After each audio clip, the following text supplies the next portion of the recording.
Guys, welcome back to my channel. In today's video, I'm going to be recapping our first week of school, how everything went, and also the curriculum that we ended up ditching before we even got to the end of our first week. Actually, before we even started the first day. So we'll hop into that in just a second. If you're new here, my name is Brandy. I'm a homeschooling mom of 4. I have 3rd grade twins, a 4th grader, and a kindergartner this year. So everything is going pretty well. And so I just want to walk through each curriculum and talk about how everything went. Okay, baby. So let's sing our song. Ready? Yeah. Very good. You're going to trace the slanted line, but then you're going to write the number 1 beside it.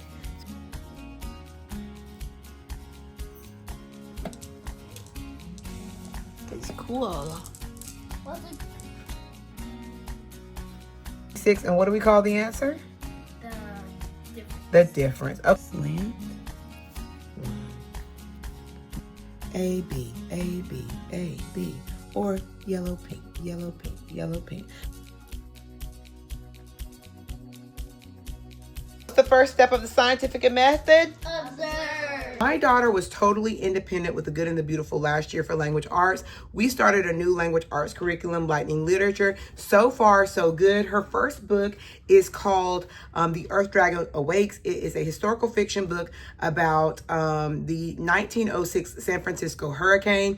And at first there was so many little cultural words and phrases and Chinese names and different the red envelopes and Chinese New Year and things like that that she really did not have a good kind of foundational knowledge in. So all of last week, after the first day, when I saw that she was asking me a lot of questions, I decided she's not going to be able to be totally independent with this particular book. I wanted to be sitting there by her. I let her read aloud to me. That they're digging out of the rubble. His arms ache. Dust chokes his mouth and throat. He feels as if he cannot even breathe. The earth has swallowed them up. And I do laundry as she's doing her lessons, and things are going really good. She's loving the book. The book has death and all kinds of stuff in there that we have really never read before, and I expected her to kind of shy away or be a little bit nervous about that because, an earthquake is a very serious thing.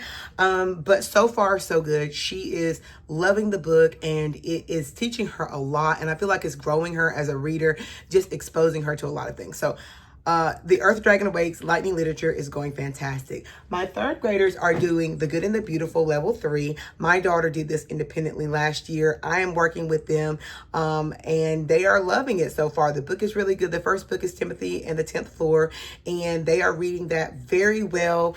Charlotte and Wesley, my twins, and I'm just so proud of Charlotte. She is keeping up wonderfully. Right now, we are doing All About Reading in tandem, but we're not doing it every day because I don't want to overload her. So for 3 days a week, we're going to be doing that kind of as an intervention. Pumpkin did not have to hunt for his supper. Because we really credit All About Reading to getting her to grade level, and we want her to keep growing. So we are going to be continuing that until we are totally done, even with level 4, just so I know that there are no gaps. For my youngest, she is doing The Good and the Beautiful, and she's doing All About Reading. So first, we usually do All About Reading. Go ahead and feed the monster. You are bad. Yeah. Her lesson here, and she does the reading that goes along with that if there's a reading that day. She's also doing Handwriting It Without Tears. A dot, and you're going to do a big old line. Jump to the top. And a hump. Very good. So she's loving that so far. I really want to make a video on explicit handwriting instruction. I feel like handwriting is something that a lot of homeschoolers skip, or that they don't really, they think that if their kid just practices the letters, then over time they're going to get better. And I learned with my first child that it really helps tremendously to give them prompts and all these little songs and things to help with their handwriting and sitting right there. When you're in kindergarten and 1st grade, handwriting is not an independent task, and their handwriting can look terrible in the 3rd, 4th, and 5th grade if they do not get the foundation that they need. For science, for my kindergartner, we are using the Usborne Beginner Science Readers, and I am reading these to her, obviously, and we're doing crafts and different hands-on activities. So this week we're learning about the farm. Last week we learned all about bears, and so she read the bear one. She put together a little bear book. She colored a bear and we laminated it and made a bear necklace. She also played with like kind of like a dramatic play with bears. This week I put together a sensory bin for farm animals with like corn and different things like that. And so, Eat, guys. Eat some food. so she's having a lot of fun with that, and she's doing that daily. That is all going really well. As far as math goes, we are sticking with Abeka, and we are having a swell time. My oldest is using Abeka 4, and my third graders are using Abeka 3, and my daughter, who is in kindergarten, is using Abeka K5. All of them are really enjoying it. They did not miss a beat. I really worried that, you know, over the summer, because over the summer we tend to use the iExcel books, which are very Common Core based. It's a lot of mental math. It's a very different strategy and style, but I do that intentionally because during the school year we do old school arithmetic where they are having to use their brains to work out very complicated problems in Abeka.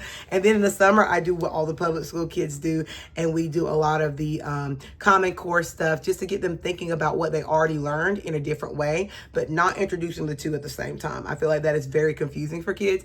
And so Abeka's going great. The kids are loving it. My daughter particularly is loving math, and I'm just surrounded by curriculum right here, so I'm just pulling everything out. Because she loves math so much, she is doing her Numbers and Skills K5 book, which only takes her like 2 seconds. And then we are using the Calvert Clubhouse biggest book of math practice, and really it's like daily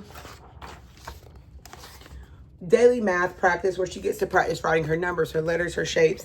And then I also got her this dot count book because as we continue to learn numbers greater than 10, she will be able to practice those in order in a fun way. So I did find her that this weekend, and she's loving it so far. Numbers make my day. I can show numbers in so many ways. I can show 3 with my friends like this. Count them. 1, 2, 3. For writing, we have started IEW. I told you guys my daughter who is in 4th grade this year, she did IEW for 6 weeks last year, and then we moved and it kind of got lost in the fray, so to speak. And so I knew that I wanted to pick it back up this school year. And the great part about it is because she's already done the first 6 weeks, she's redoing it, but this time in the middle of her twin siblings, and she's helping them to get out the right papers, and she's redoing it.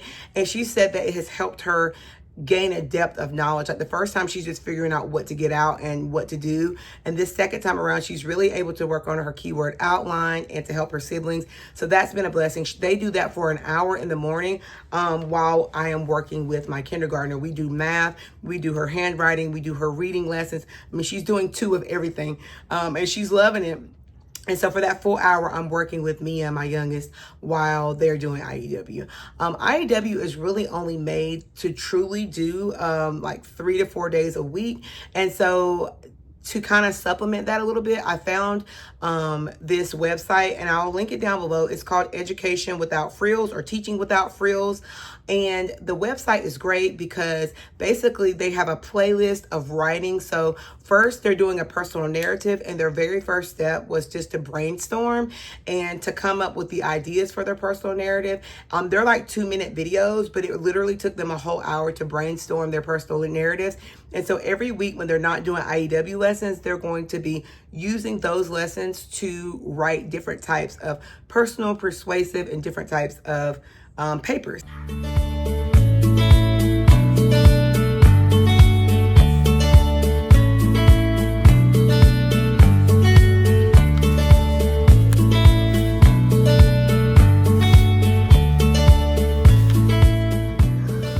In a more creative way. IEW is really structure and style. So what has been a big change for us is that last year we used Abeka History. It was very much, I have never purchased the Abeka History and Science new. I always have been able to find that very affordable for like $2 or $3. And so I really like the 2nd grade one because it kind of walked in chronological order through some American history that I felt like we had missed out on. But this year I found that our American heritage, it's for the 3rd grade, when I started flipping through this, I just found that there was an emphasis on telling history through the lens of just historical figures. So it's Ben Franklin, and then it is Paul Revere, and it's telling the story, but it's all through the lens of just men. And I really, as a history major myself, I don't like that approach. I would much prefer you to say, all right, the American Revolution. And in the American Revolution, we're talking about all of these different characters who played a role. I am not interested in only getting the perspective of a biography of one particular figure as the lens for history. This is very different from the second grade, and I just did not like that approach. And so what I'm doing is I'm still using this because the first thing that's really introduced kind of is the American Revolution. And so what I'm doing is I am taking the topic that is presented in the book, and then we are doing history interactive notebooks, and I am getting books that go along with it. I actually already had some books. So I have American Revolution, and then I also have King George, Can't You Make Them Behave? And this has been fantastic. With these two books so far, we have been able to do several interactive notebook pages. So I'll just show you my daughters. So we only did history twice last week. And the first thing that they did was after we read the American Revolution, the Magic Treehouse research guide, and a couple of pages of the King George book, they put together a interactive thing where I asked them some questions. They wrote them on one side, and then on the other side, they wrote the answers so they could study them later. And they filled in the 13 colonies. They also wrote about what life was like on the colonies. Oh, that flap didn't have anything. So she wrote behind each little flap. Some of these are hard to open because of the way that she cut it. But anyway, so we wrote some notes as we read there. And then we talked about King George's wedding, which was an absolute disaster, and all the things that went wrong with that. And so they drew some little illustrations of everything that went wrong with the wedding and to remind themselves. I just find that this hands-on approach has really helped them so far to remember a lot of the events in a not boring way. And then A Good King, according to George, is basically where we start to learn about King George and who he was and how he started butting heads with the colonies. And so they started writing some answers behind here of, what King George believed a good king should be, and a good king should be firm, and we're not going to let these colonies tell us what to do. And this is when trouble started brewing. So anyway, that's been a lot of fun. I want to show you one book that I got this weekend. I got this book to do next, Independent Dames, who really highlight all of the women who played a central role in the Revolutionary War. And I just like to get those perspectives and the independent dames. I want to bring in Black people of color, Native Americans. I want to bring in to just create a rich history so that we can tell the story from multiple perspectives. And so when I saw that, when I started planning, I ended up right before we started school just switching everything and saying, okay, our history is not the same as it was last year. It's from a biography perspective, and I don't like that. So I'm going to pretty much make my own. And I'm going to use this as my spine to say, all right, let me not forget anything that happened in history, and basically like go through piece by piece. Okay, the Revolutionary War, and then whatever comes next, I will get books from the library or either buy books to make sure that we hit those topics. And I'm editing, and I forgot to mention that we are using the Good and the Beautiful still that I purchased. It's just that it starts with ancient history, and we already did ancient history all last school year. So this year we are putting that on pause until our history cycle circles back around to ancients, and then we will start that probably next school year. I have used ChatGPT to help me make the interactive notebook pages. I have purchased some on Teacher Pay Teacher, and so far so good. Things have been going great. So with the science, again, was also a similar vibe.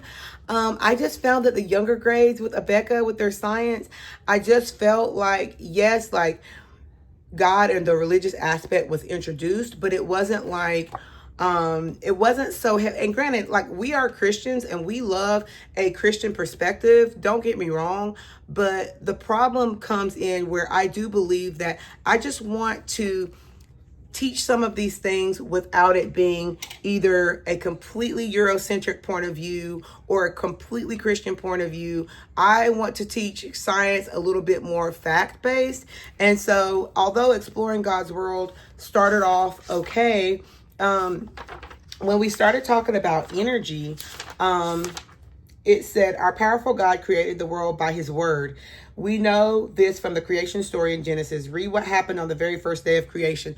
And so although it is a creation based approach, which there's absolutely nothing wrong with, the problem for me is that I would just prefer us to learn what is energy. Energy is the ability to do work. What kind of energy exists? Electricity energy.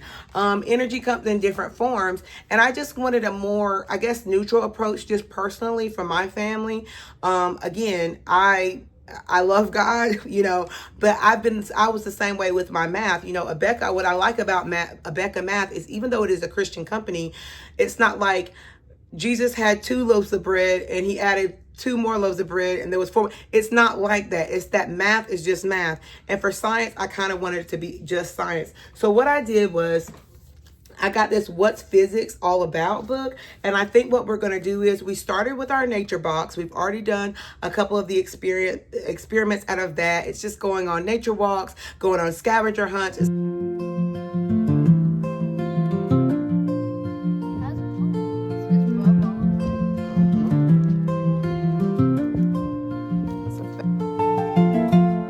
So we're getting ready to do our nature box, and we also have our slow down book. It's a lot of fun things by the Magic Schoolhouse. And in addition to that, I'm doing the same thing where we are creating interactive notebooks. I got this off of Teacher Pay Teacher, and it is basically like these doodle pages where the kid is given a blank one of these.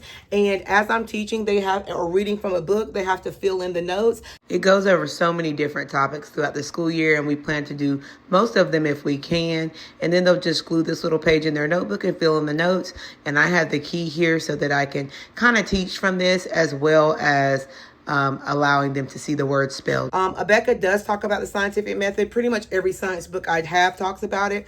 And so there are so many different pages that the child can do, and it related to different science. So what is energy, weather, all of these different things. And I can just check out books and talk to them about that and do our science kits separately. We have male chemistry science kits and the Magic School Bus science kits as well. So we're doing the science kits for the hands-on and really books and interactive notebooks for our science. So that's a little bit different. We still are doing Squirrels with My Best Friend, where we do the little co-op together.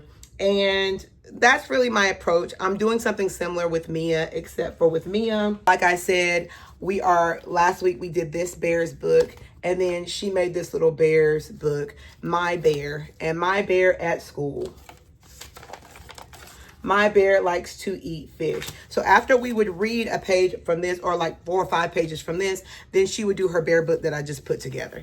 And we'll just have us a nice little collection at the end of the school year of different books. So as far as handwriting is going, we're doing printing power with my oldest in cursive. Everything is going well with that. We had a very smooth week. I do want to talk to you guys about this. So you guys know I had put together a schedule, and I go through this process every year where I literally make a schedule. I make like no less than 20 schedules. So like I'll make a schedule and then I'll realize, oh my gosh, I gave too much time to Mia. She doesn't need that much time. And so I'll edit it and print it again, edit it and print it again. And I just spent the entire first week editing and changing this schedule until I realized that I was not able to. Little things pop up and they just inconvenience you out of nowhere. And so you really do have to kind of let it go. The problem is I can be very long-winded, and when I teach a concept, if my kids are not getting it, I will beat a dead horse and I will not move on until they get it. And that can be good and bad, because I'm telling you that I could go to 5:00 p.m. teaching my kids, and that's not fair to them. So what I have done instead is I've created a checklist of every single thing that needs to be done in a day, whether that be my oldest kids or my little kid. And basically on the checklist, I just go through I put the checklist in time order of what time of day I want to do it based on the original schedule that I had. And I also just put a time that I would like to spend on it. If I go a little bit over or go a little bit under the 20 minutes or 30 minutes that I have allotted for something, it is okay. But that timer is just so that I can set a timer and not be long-winded. If I say I'm spending 30 minutes on math, it's so that I don't end up spending an hour on math and our school day continue to stretch on into an oblivion. My friend was telling me that the time constraints would give her anxiety, but I had my day mapped out by the minute, okay? Because that is how off topic I can get. I very much have ADD. And so having a checklist with a time component just helps me say, all right, the timer went off. I still have a few minutes. We can wrap this up, or we can go for a few minutes longer. It's no big deal. But that's kind of the way that I am doing this. If you would like to see a close-up or a separate video of my checklist, you can let me know. But it's so unique and specific to my family because of the third, fourth, and kindergartners that I have. Anyway, guys, I hope you guys found this video helpful. If you did, please let me know and leave a comment. I'm trying to especially get my video about dyslexia to more people, the one where I talked about all about reading. So if you could go watch that video, give it a thumbs up, comment on the video. It's so important for me that other people who are struggling and have struggling readers have access to that video, because if I had had that video, it could have saved me hundreds of dollars and many years of stress and worry. So anyway, guys, thank you so much for watching. I'll see you in my next one. Bye.